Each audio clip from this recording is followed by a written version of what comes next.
ছোটবেলায় দেখতাম গ্রামের প্রায় সব বাড়িতেই মোয়া তৈরি হতো।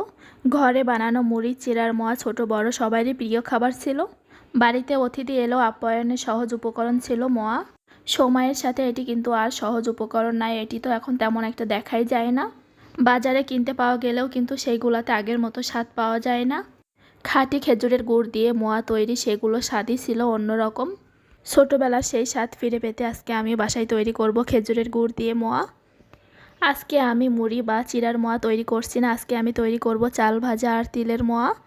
মোয়া তৈরির জন্য প্রথমে আমি চালটা ভেজে নিলাম, তারপরে তিল ভেজে নিয়েছি, তা ওইগুলো আমি উঠিয়ে রেখে এখন গুড়ের শিরাটা তৈরি করে নিচ্ছি। তো এখানে কিন্তু ঝোলা গুড়টা লাগবে। কড়াইতে আমি পরিমাণ মতো ঝোলা গুড় নিয়েছি, নিয়ে কিছুটা সময় একটু জাল করে নিব। খুব বেশি সময় কিন্তু লাগবে না, 2 মিনিটের মতো হলেই কিন্তু হয়ে যাবে। তো একটু জাল করে নিয়ে তারপরে আঙুল দিয়ে আমি চেক করে দেখব যে একটু চিট ভাবটা আসছে কি, কারণ এই মোয়াটা বানানোর জন্য গুড়ের এই চিট ভাবটা কিন্তু অবশ্যই লাগবে। আর যদি প্রথমেই দেওয়া হয় তাহলে কিন্তু সেই মোয়াগুলো গোল বানানো যাবে না। আমি চেক করে দেখলাম আমার গুড়টা একদমই রেডি। তো এখন আমি আগে থেকে যে চালটা আর তিলটা ভেজে রেখেছিলাম ওইটা এখন এর ভিতরে দিয়ে দিব।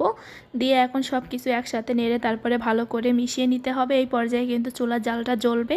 এখন সব কিছু ভালো করে মিশিয়ে নিচ্ছি। আর এই মোয়াটা কিন্তু খেতে অনেক বেশি মজার হয়, বানানোর সাথে সাথেই কিন্তু ফুরিয়ে যাবে, এজন্য কিন্তু একটু বেশি করেই বানাবেন। আর যারা এখনও এই মোয়াটা খাননি তারা অবশ্যই আমার রেসিপিটা দেখে একবার বাসায় ট্রাই করুন, আর কেমন হয় অবশ্যই আমাকে জানাবেন। আপনাদের কাছে যদি ঝোলা গুড় না থাকে তো সামনে শীতকাল আসতে ওই সময় বেশি করে ঝোলা গুড় কিনে রাখবেন, আর সারা বছরই কিন্তু এই মোয়াটা বানিয়ে খেতে পারবেন। এখন কিন্তু আমার চাল ভাজার এই যে মোয়ার পাকটা দেওয়া হয়ে গিয়েছে, এখন আমি নামিয়ে নিব। তো এটা কিন্তু গরম থাকা অবস্থায় নামিয়ে নিতে হবে। আর আপনারা যেই রকম চান সেই রকম সাইজের বল বানিয়ে নেবেন। তো এটা এই কাজটা গরম থাকা অবস্থায় করতে হবে, কারণ যদি ঠান্ডা হয়ে যায় তখন কিন্তু আর করা যাবে না, অনেক বেশি শক্ত হয়ে যাবে।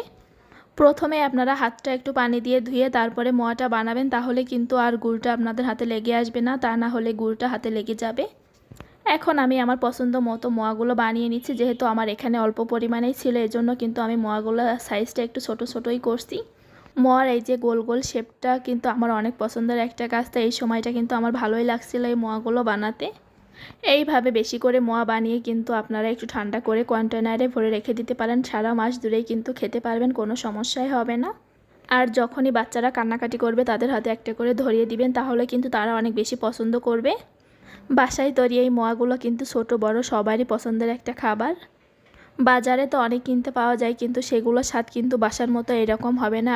বাসায় খাঁটি গুড় দিয়ে তৈরি এই মোয়াগুলো স্বাদই হয় অন্যরকম, যা আসলে কোনো কিছুর সাথে তুলনা হবে না। এত মজার হয়েছিল যে আমি তো বানানোর সাথে সাথেই খাওয়া শুরু করেছি, আর আমার মেয়েও কিন্তু অনেক পছন্দ করছে। আজকের ভিডিওটি আপনাদের কাছে কেমন লাগলো অবশ্যই জানাবেন। দেখা হবে পরবর্তী ভিডিও।